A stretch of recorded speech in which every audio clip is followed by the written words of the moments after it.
तीर्थ नगरी वृंदावन में हनुमान प्राकट्य उत्सव बड़ी धूमधाम के साथ आयोजित किया गया। वहीं वृंदावन के प्रेम मंदिर स्थित चिंतामणि कुंज में श्री हनुमान प्रकट उत्सव बड़ी धूमधाम के साथ मनाया गया, जिसमें अखंड रामायण का पाठ और हवन आहुति का आयोजन किया गया, जिसमें 108 विशाल हवन का आयोजन किया गया और भव्य भंडारा भी आयोजित हुआ। वहीं इस बारे में अधिक जानकारी देते हुए मंदिर के संस्थापक आर्यन महाराज ने बताया कि आज आश्रम में क्या क्या कार्यक्रम आयोजित किए गए। हरिओम तत्सत। हमारे संस्कृत समाज में और वैदिक संस्कृत कहें या लोकोचार संस्कृत कहें या परंपरा संस्कृत कहें या ग्रामीण संस्कृत कहें, इसमें हर को महत्व दिया गया है। शंकर सुवन केसरी नंदन चाहते तो ये किसी क्षत्रिय वर्ण में, ब्राह्मण वर्ण में पैदा हो सकते थे, लेकिन इन्होंने जो वनचर रहने वाले, वन जंगलों में रहने वाले, जिसको हम लोग आदिवासी जात कहते हैं या जिसको हम पिछड़ा वर्ग कहते हैं, उनमें हो करके और उनके द्वारा उन्होंने अपने दास भक्ति को प्रतिपादित किया। दास का मतलब होता है सदा। रामचंद्र जी राजाभिषेक के बाद सबको विदा कर देते हैं, लेकिन हनुमान जी को विदा नहीं करते हैं।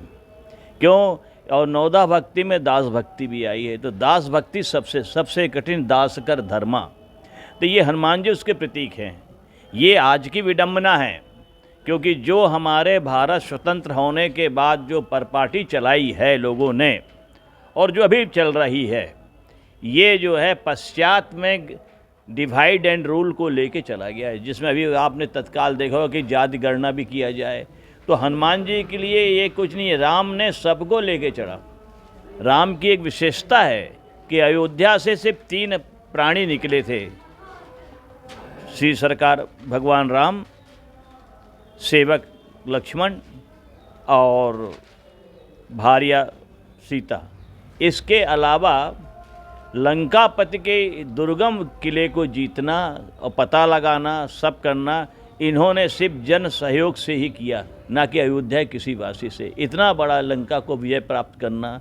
और हनुमान जी के बारे में तो जो है अष्ट सिद्ध 9 नित्य के दाता, एक दूसरा अणिमा गणिमा लघिमा सब उनमें सिद्धियां थीं। सुरसा जब उनको करती है तो सत्योजन ते आनंद के अति लघ रूप पवन सुत लीना, इसके बाद वो मुंह से बाहर आ जाते हैं।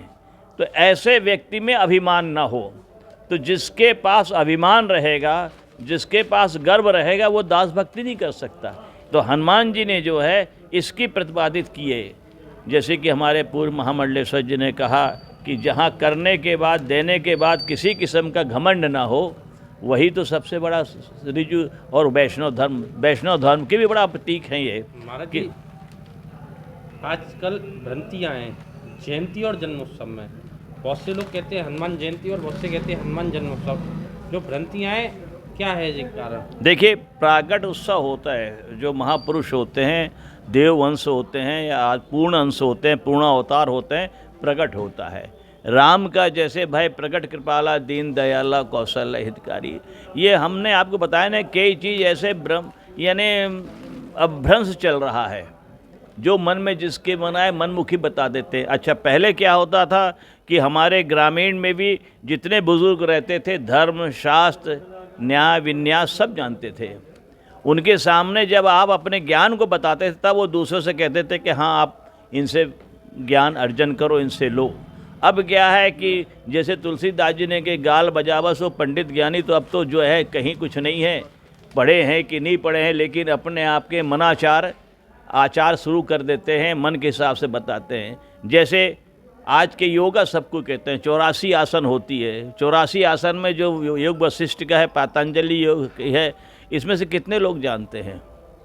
जॉकिंग को भी आजकल योगा बना, जैसे कि आपने डांस को देखा होगा, डांस के जो गति ताल ध्वनि उसको हटा करके अखाड़ा को दिखाना ही आजकल डांस का अभ्रंश हो गया। तो ये हमारे सनातन संस्कृति में भ्रांतियाँ फैल रही हैं।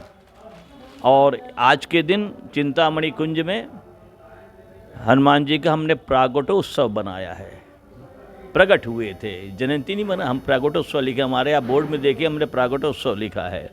प्रकट हुए थे और उनके सुंदरकांड का पाठ हुआ, अखंड रामायण का पाठ हुआ और ब्राह्मणों के द्वारा आहुति दी गई। अभी यज्ञ और होगा, इसके बाद जितने भी हैं जिनके भाग में है जो प्रसाद है वो प्रसाद पाएंगे, और 1 कुंटल आटा का प्रसाद जो है बाहर वितरण किया जाएगा कि जो भी है प्रसाद से वंचित न रहें। क्या कार्यक्रम आयोजित किया गया है आश्रम में? आज भारतीय संस्कृति, परंपरा, राष्ट्र के मुख्य जो मानबिंदु हैं, आधार हैं, उनकी पावन जयंती हम सब लोग मना रहे हैं। हनुमान जी एक ऐसे जन देवता हैं, हर गांव में, हर मोहल्ले में, हर जगह, शहरों में भी, गांवों में भी, जंगलों में भी उनका प्रभाव स्पष्ट दिखता है। इसलिए वो किसी एक वर्ग विशेष के ना होकर के जनमानस के देवता हैं, इसलिए उन्हें जन देवता भी कहते हैं। अभी आप संतों से सुना कि हनुमान जी जो हैं उनमें एक बहुत बड़ी विशेषता थी, वो उनका संपूर्ण जीवन देखिए, वो अपने लिए नहीं जिए।